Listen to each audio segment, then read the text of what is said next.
Tyler, the Creator. Tyler Gregory Okonma got banned from the United Kingdom in August of 2015, and it lasted for 4 years. The decision came from Theresa May, who was the Home Secretary at the time. She said his lyrics from his early albums were the problem. Songs like VCR, Blow, and Tron Cat got called out for pushing violent and disturbing themes. Even though Tyler said those lyrics came from a made-up character with a messed-up mind, officials still claimed the content was glamorizing that kind of behavior and could stir up trouble between communities. The UK government basically said his presence wasn't great for public safety, and that was that. The timing couldn't have been worse either. He had to cancel performances across the UK and Ireland, including a few major festivals. His manager, Christian Clancy, was confused, pointing out Tyler had been there more than 20 times in the past 5 years without anything going wrong. And those songs, written when he was just 18. Tyler didn't stay quiet. He said being banned felt like he was being labeled a terrorist. He slammed the idea of punishing artists for fictional lyrics, especially ones from years ago. He compared it to authors who write dark stuff, but never get banned from countries. The ban finally ended in May of 2019. He came back with a surprise show in London that the police shut down because way too many people showed up. A few months later, he played a full run at the Brixton Academy. When he won Best International Male Solo Artist at the Brit Awards, he thanked Theresa May, but with the kind of sarcasm only Tyler could pull off. Jay-Z. Back in 2006, Sean Corey Carter got hit with a performance ban from China just before he was set to play in Shanghai at the Hongkou Football Stadium. The Chinese Ministry of Culture pulled the plug, blaming what they called vulgar language in his lyrics. That's not just a few curse words, they were targeting the entire vibe of his music. His songs talk about drug dealing, violence, and street life, and the officials said they didn't want hip-hop fans soaking up that kind of content. One of the concert promoters, KS Production Company, said straight up that there was too much profanity in the set list. It wasn't just about bad words, though. Authorities didn't want the local scene influenced by what they saw as negative themes. Ironically, other Western acts like the Black Eyed Peas were allowed to perform around that same time, which raised some eyebrows. One theory was that the Black Eyed Peas had already released albums in China, while Jay hadn't even broken into that market yet. Apparently, branding matters just as much as lyrics. The whole thing wasn't just about one concert, it fit into a bigger pattern. China's always been strict about what foreign entertainment gets through the door. Other artists have been banned for things like supporting Tibetan independence, or even just meeting the Dalai Lama. It's not personal, it's policy. Jay's case shows how closely China watches the cultural signals artists send out. If it doesn't fit their guidelines, it doesn't fly. So Jay never got to hit that stage in Shanghai, and the message from officials was crystal clear. They're keeping a tight lid on what's allowed to echo through those stadium speakers. By the way, if you guys want to subscribe, I'm gonna be posting every day. Thanks. Anyways, Snoop Dogg. Between 2006 and 2010, Calvin Cortazar Broadus Jr. wasn't allowed into the United Kingdom thanks to a brawl at Heathrow Airport. It all started when some of his entourage tried strolling into British Airways first-class lounge without first-class tickets. Staff said no, the group disagreed, and then chaos broke loose. What followed was a full-blown scuffle that left a duty-free shop trashed and 7 officers and security staff injured. Snoop and 5 others got arrested for violent disorder. The following year, the UK Home Office decided they'd had enough. They denied Snoop a visa in 2007, leaning on both the airport incident and his criminal record. That move shut down his British tour with Sean Combs before it even began. Officials made it clear they didn't think his presence was good for the public. Snoop didn't just accept it. In 2008, an immigration judge actually ruled in his favor, saying there wasn't solid evidence tying him to the fight. But the UK border agency wasn't having it. They appealed, pushing the case to a higher tribunal. Finally, in March of 2010, that tribunal sided with Snoop. They said the entry denial wasn't justified, so the ban got lifted. He didn't waste time. After getting cleared, Snoop jumped back into the UK spotlight. He even made a track for Prince William's bachelor party that same year, because apparently royal weddings and West Coast rap now go together. His case showed how quickly legal issues can mess with an artist's passport, but also how persistence and a decent legal team can turn things around. Snoop's UK ban was loud, messy, and very public, but in the end, he got the last word and the last verse, 50 Cent. In 2005, Curtis Jackson stirred up a wave of political outrage in Canada before he even touched down. He wasn't officially banned, but the fuss over his entry had all the drama of one. The spotlight hit when Canadian politician Dan McTeague stepped in and asked the federal government to block him from entering. McTeague pointed to 50 Cent's criminal history and his lyrics, claiming they could fuel more gun violence in Canadian cities, especially Toronto, which had already seen a surge in shootings that year. Under Canadian immigration law, anyone with a criminal record needs a temporary resident permit just to get through customs. And yeah, 50 Cent had that kind of record, so permission wasn't guaranteed. Still, despite all the shouting, he got the permit. Officials let the tour move forward, making the whole controversy feel more like political posturing than a real barrier. The tour kicked off like planned, hitting major cities like Vancouver, Toronto, and Montreal. No chaos, no scandals, but the lead-up had already made its mark. G-Unit members didn't have it quite as easy. Some struggled to get their own permits, which only added to the tension. It showed how even the people around the artist could get pulled into the mess. This wasn't just a one-off argument about one rapper. The whole thing triggered debates about what role music plays in society and whether politicians should step in based on lyrics. Sure, 50 Cent made it past the border, but not without dragging some serious cultural baggage along for the ride. Canada didn't slam the door shut, but it sure gave him a long, hard look before opening it. MF Doom. Daniel DeMille was born in London in 1971, but he grew up in Long Beach, New York. He lived in the United States for decades, made his name there, and still somehow got stuck on the wrong side of immigration law. In 2010, after finishing a European tour, he tried to return home and got stopped cold by customs and border protection. He didn't have American citizenship and never finished his green card process, so they sent him back to the United Kingdom. The problem actually started way earlier. His mom filed paperwork for him as a kid, and while the first step got approved, the final residency application just never happened. Then, in 2004, DeMille tried applying again under a rule that helps immigrants who've lived in the country since before January 1st, 1972. He showed proof, but it wasn't enough. In 2005, the request was denied. When he showed up in 2010, CBP listed 3 reasons to keep him out: no immigrant visa, 1 assault conviction from the 90s, and over a year of unlawful presence. That last one meant a 10-year ban from re-entry. 2 years later, he tried again, this time in Miami, heading to Jamaica, and got turned away again. He stayed in England after that, recording with artists like Nero Jarrell, Bishop Nehru, and Czarface. After he passed away in 2020, one of his songs made it onto President Biden's inauguration playlist, which sparked some serious backlash. Fans didn't forget who was in office when Doom got deported. His story's a reminder that even if you're a legend, immigration law doesn't hand out special treatment. It just shuts the door and keeps it locked. Chris Brown. In June of 2010, the United Kingdom shut its doors on him because of his felony assault conviction for attacking Rihanna the year before. The UK Home Office made their stance clear. They don't let people in if they've been guilty of serious crimes. That meant Brown couldn't perform there, promote his music, or step on a UK stage for more than 10 years. The ban stayed in place for a full decade. Then in 2020, the UK government quietly lifted it. 2 years later, he popped back up during WizKid's concert at London's O2 Arena, making a surprise appearance that had the crowd screaming and the press dusting off his name again. But whatever breathing room he got didn't last long. Fast forward to May of 2025, and Brown was back in UK headlines, this time for getting arrested in Manchester.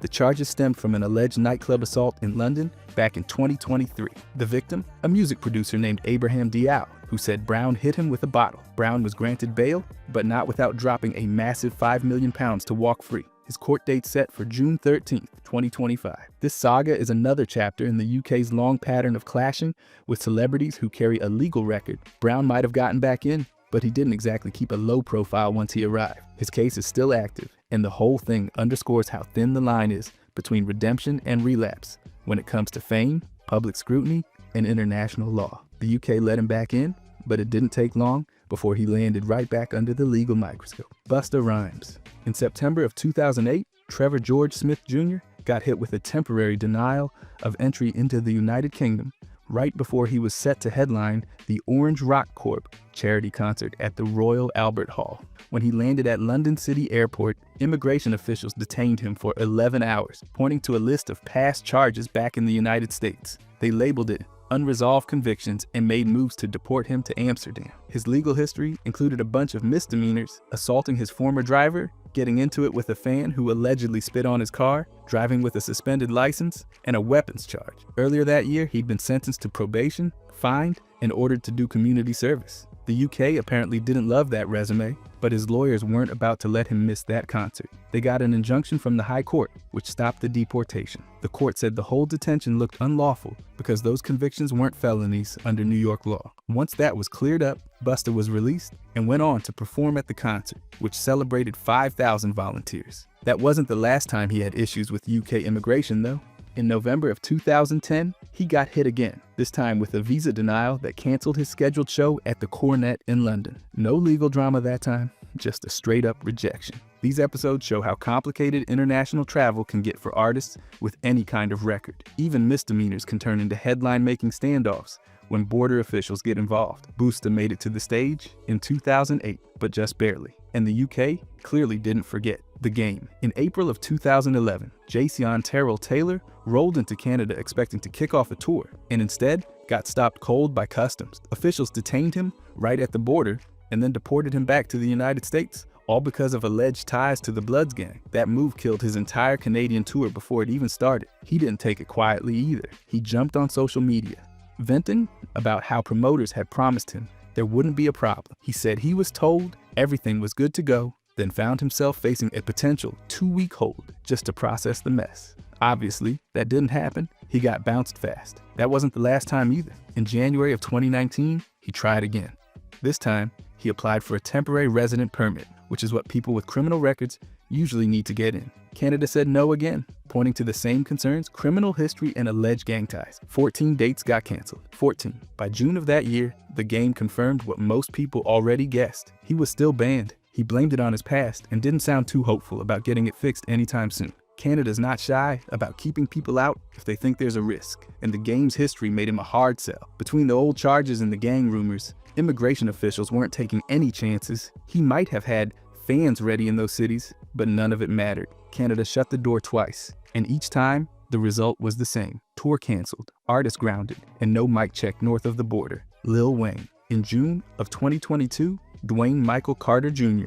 was denied entry into the United Kingdom just days before he was set to headline the Strawberries and Cream Festival in Cambridge. The decision came straight from the UK Home Office, and it was tied to his criminal record, specifically his 1-year prison sentence from 2010 for attempted criminal possession of a weapon. He served 8 months of that sentence. And under UK immigration law, that alone is enough to deny a visa. This wasn't the first time the UK turned him away either. Back in 2011, he had to cancel an entire tour after officials refused his visa application, again pointing to his criminal history. So when the 2022 denial happened, it wasn't exactly new territory, but the timing was brutal. Organizers had barely any notice. They were counting on this as Lil Wayne's first UK performance in 14 years, and it got yanked at the last minute. Fans got a quick substitution. Ludacris was slotted in to take his place as the headliner. Probably not what they expected, but it kept the show moving. Adding to the irony is the fact that in 2020, Lil Wayne pleaded guilty again,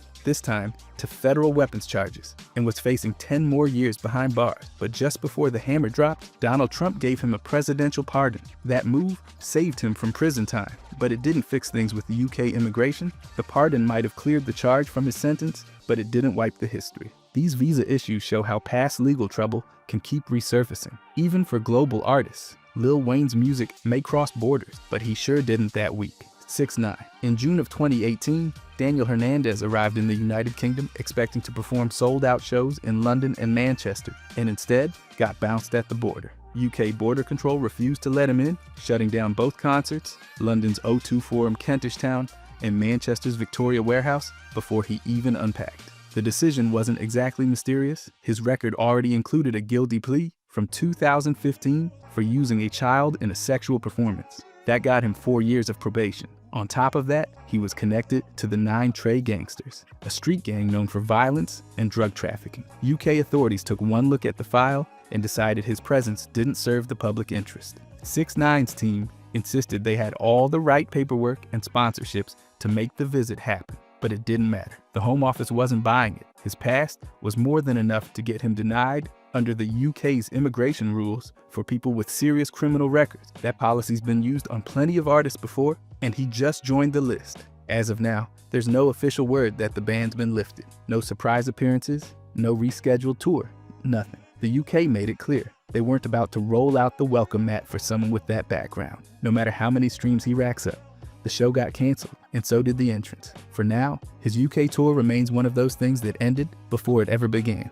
Travis Scott. In July of 2023, his big plan to launch the Utopia album with a concert at Egypt's Pyramids of Giza got scrapped. The event was supposed to go down on July 28th, but it collapsed under a mix of cultural backlash and logistical chaos. What started as a bold, cinematic rollout turned into a full stop before a single track played. The Egyptian Musicians Syndicate, which controls live performances in the country, yanked his concert permit after online critics went after him hard. Accusations started flying, claims that his shows promoted strange rituals and Masonic thoughts, ideas that didn't sit right with Egypt's cultural authorities. Others threw in some outrage over what they called Afrocentric narratives, saying he distorted Egypt's history. That noise reached the syndicate, and they pulled the plug. Meanwhile, the production team had its own mountain of problems. Building a massive concert setup in a desert next to ancient pyramids? Turns out, that's not exactly a plug-and-play situation. Live Nation Middle East eventually stepped in and cited complex production issues as the official reason for the cancellation. Translation: this wasn't happening. Travis didn't vanish after the announcement. He said he wanted to reschedule and hinted at throwing similar shows somewhere else. But Egypt was a no-go. The whole mess showed what happens when global music plans hit the wall of local culture and tough logistics. Even for a superstar with big visions, that ancient backdrop came with modern barriers. The pyramids stayed quiet, the crowd never gathered, and Utopia had to look for another stage. Afroman. On June 2023, after wrapping up some shows in Canada, he and his crew tried crossing back into the United States through the St. Lawrence River checkpoint in upstate New York. That plan didn't go smoothly. During a border inspection, U.S. Customs and Border Protection officers found around $10,000 in cash, a bottle of cannabis-infused pain lotion on Afroman, and a stash of cannabis gummies with his DJ. Neither of them got arrested, but both were detained for 5 hours and slapped with $500 fine. The weed products confiscated on the spot. Here's the catch. While cannabis is totally legal in both Canada and New York, crossing the border with it is still a no-go. Afroman claimed he'd given away most of his cannabis stash to fans and hotel staff before leaving Canada, but he forgot about the lotion and gummies still floating around in their bags. There's no official ban keeping him out of Canada, but that kind of incident doesn't help. Border agencies can treat repeat issues or criminal records as red flags, and that puts any future Canadian tour stops in the maybe pile. Then in October of 2024, Afroman pulled the plug on all his remaining tour dates for the rest of 2024 and 2025. No detailed explanation was given, but canceling that far ahead could make re-entry efforts even messier. So, while he's not banned, he's definitely on the radar. With stricter immigration rules and a public border slip-up on file, his return to Canadian stages might depend on clean paperwork, a little luck, and maybe double-checking his bags next time. Waka Flocka fling. In May of 2015, Joaquin James Malphurs got denied entry into Australia, derailing his entire tour across Australia and New Zealand. He had 4 shows lined up in Australia and 2 in New Zealand, but the Australian government's Department of Immigration and Border Protection denied his visa over legal issues tied to past arrests. That decision forced the cancellation of the whole run. Even though New Zealand had already approved his entry, the Australian authorities cited concerns about his criminal history. Back in January of 2011, police raided his home and found marijuana, hydrocodone, and firearm. That led to charges for illegal gun possession and probation violations. Then in October of 2014, he got arrested at Atlanta's airport for carrying a loaded handgun in his luggage. Both incidents contributed to the visa rejection. The promoter, Robin Fernando, confirmed the visa denial and said they were gutted about pulling the plug. Fans in both countries were offered full refunds and promised early access to tickets if new dates were ever announced. But at that point, the tour was done. No backup plan, no rescheduling, just disappointment all around. The case put a spotlight on how strict immigration policies can override any tour schedule, no matter how big the artist. For Flocka, prior charges followed him across borders and blocked him from stepping on stage. It wasn't about headlines or hype, it was paperwork, policies, and past records slamming the door shut. Australia's stance left no wiggle room, and one denied visa turned into 6 canceled shows. MIA. Between 2006 and 2024, Mathanya Aropergasan was hit with multiple U.S. visa denials that kept her out of the country for long stretches. She wasn't officially banned, but the back and forth with immigration was relentless. The first big roadblock came in 2006, when she was denied a visa while planning to work with Timbaland. Officials reportedly flagged her over alleged connections to the LTTE, a group labeled as a terrorist organization by the US. That same year, MTV refused to air her Sun Showers video without a disclaimer. With her US plans blocked, she ended up recording her second album, Kala, in India, Trinidad, and the UK. Her music kept gaining global attention, but the visa issues didn't go away. From 2010 to 2016, she was still running into trouble. She even said she was being pressured to marry quickly to fix her status,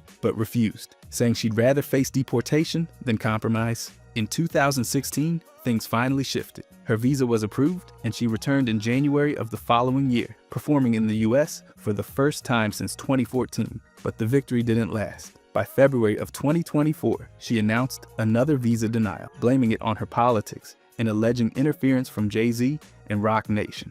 She also said the block was keeping her from seeing her child, who lives in the States. So while MIA never faced a formal ban, her case shows how political expression and immigration policy can tangle up an artist's career.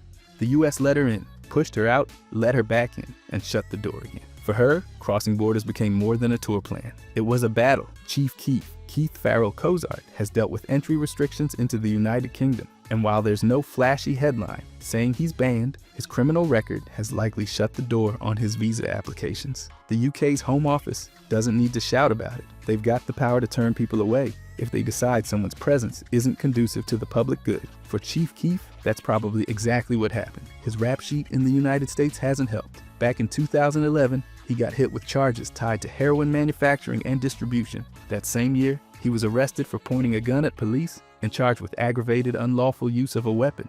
Not exactly tourist brochure material.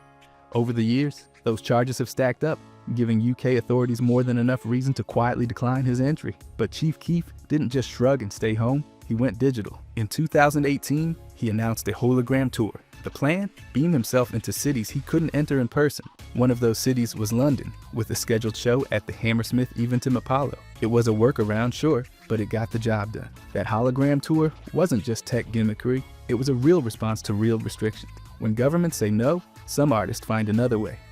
Chief Keef's move to perform via projection highlights how international policies and past convictions can reshape how musicians connect with their fans. He may not be landing at Heathrow, but he still found a way to show up, just without the passport. Odd Future. In February of 2014, the entire collective got blocked from entering New Zealand just before they were supposed to open for Eminem at the Rapture Festival in Auckland. Immigration New Zealand shut it down, labeling them a risk to public order and public interest.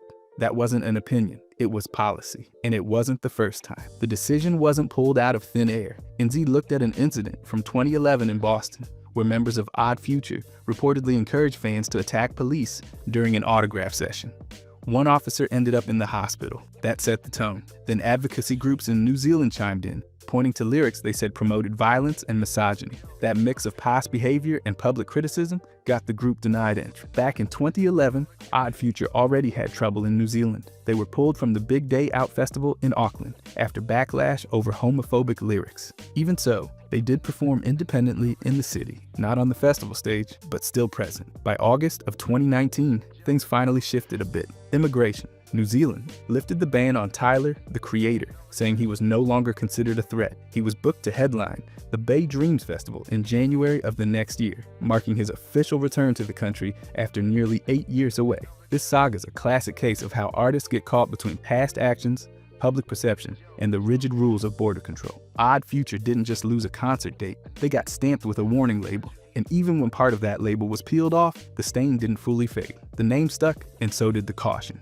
DMX. Earl Simmons faced a steady wall of no from Canada during the early 2000s, thanks to a criminal record that followed him across the border. The first blow came in December of 2002. He showed up at Calgary International Airport, ready to perform in Calgary and Saskatoon, and was met with a hard stop by Canadian immigration. Officials didn't give details, but his legal past was the obvious red flag. Reports say he got heated during the screening, spent the night in a holding cell, and was sent back to the US the next day. His entourage got through just fine, but the shows were scrapped. Then came January of 2003. Even with the minister's pardon for earlier offenses, DMX caught a new charge just 2 days before his departure. That was enough to void his plans again. He was detained overnight. again and deported again. Calgary and Saskatoon fans got hit with another round of canceled shows. By March, DMX tried a third run at Canada, this time planning an 8-stop tour, but that effort got shut down before it even started. This time, officials cited increased post-9/11 security, travel complications tied to the war in Iraq, and what they called government unwillingness. It was a diplomatic way of saying, not happening. The pattern was clear. DMX's rap sheet kept tripping up his travel. Canada's strict immigration stance on criminal history left little wiggle room. His music had a following up north, but border officials weren't swayed by tour plans or ticket sales. They saw risk, not rhythm. And in DMX's case, the border stayed locked, even when the fans were ready. Skepta. In 2018, Joseph Jr. Adenuga Jr. ran into trouble trying to enter Australia for a tour. The Australian Department of Home Affairs denied his visa on character grounds, pointing to a legal issue from 2016 when he punched a man in Melbourne. That incident ended with a fine and a court-ordered payment to the victim, and it came back to haunt him 2 years later when he tried to return. The visa denial threw his tour plans into limbo, including headline shows in Sydney and Melbourne and his scheduled appearance at the Listen Out Festival. Skepta didn't just walk away though, he appealed the decision to the Administrative Appeals Tribunal. He showed remorse, emphasized how he'd grown since the incident, and pointed to his activism and the way his music tackled social issues. The tribunal sided with him. They overturned the bans, and Skepta was cleared to go ahead with the tour. He made the trip, hit the stages, and connected with fans who almost didn't get to see him live. It turned into a rare win in a situation where past actions can shut doors fast. This wasn't just about one incident. It showed how immigration systems can make artists answer for their entire history. A fine from 2 years ago nearly blocked an entire tour. For Skepta, the fight to get back in was personal and professional, and this time, he made it through. Rule. In February of 2024, Jeffrey Atkins got denied entry into the United Kingdom just days before launching his Sunrise Tour. It was supposed to kick off on March 1st, with shows lined up in London, Nottingham, Liverpool, and Glasgow. He'd already poured $500,000 of his own cash into the production, and ticket sales were reportedly sitting at about 85% sold out. Then the plug got pulled. The denial came down to one thing: his criminal record. The UK's Home Office has firm rules about anyone with custodial sentences of 12 months or more. Rule had two. One was a 2-year sentence for attempted criminal possession of a weapon tied to a 2007 arrest. The other was 28 months for tax evasion after he failed to report over $3 million in earnings from 2004 to 2006. Despite what the tour promoter promised, the visa application didn't clear, and when the rejection came through, it was right before the tour was supposed to begin. Rule went to social media to vent. He talked about the money he'd lost, the time he'd spent, and most of all, the fans he wouldn't be seeing. He didn't hold back on the frustration. His situation wasn't unique. The UK's immigration policies have hit other rappers with similar histories. Lil Wayne faced the same thing in 2022. In Rule's case, the timing made it sting even more. Everything was locked in, ready to go, and then a years-old record closed the door. No stage, no show, no way in. The tour vanished before it began, and the UK border stayed shut. Coolio? In 2013, artist Leon Ivy Jr. got denied entry into Canada because of a criminal record that dated all the way back to 1997. That charge, the unlawful possession of a firearm, was enough for Canadian authorities to flag him as inadmissible. As a result, multiple shows were canceled, including stops in Toronto, Montreal, Ottawa, and Quebec City. Fans across Canada lost the chance to see him, and venues were left scrambling. Canada's immigration laws don't play around when it comes to prior convictions, especially those involving weapons or violence. Even if the offense happened years ago, it can still bar someone from entering the country. Coolio's case was no exception, and this wasn't even his first international travel issue. In 2009, Australia also turned him away over drug-related charges, showing how that same legal past kept resurfacing. The Canadian ban stood for years, but as of 2022, it was reportedly lifted. Unfortunately, he passed away later that same year, so he never got to return for a performance. The timing added a layer of finality to a long-running problem. Coolio's experience is a textbook example of how old convictions can cast a long shadow, even decades later. Border officials look at criminal history, not career highlights. And for Coolio, that gun charge never stopped being a barrier until it was too late to make a comeback on Canadian stages. If you enjoyed this, I'm going to be posting a lot here. I would greatly appreciate it if you could subscribe. Thanks for watching.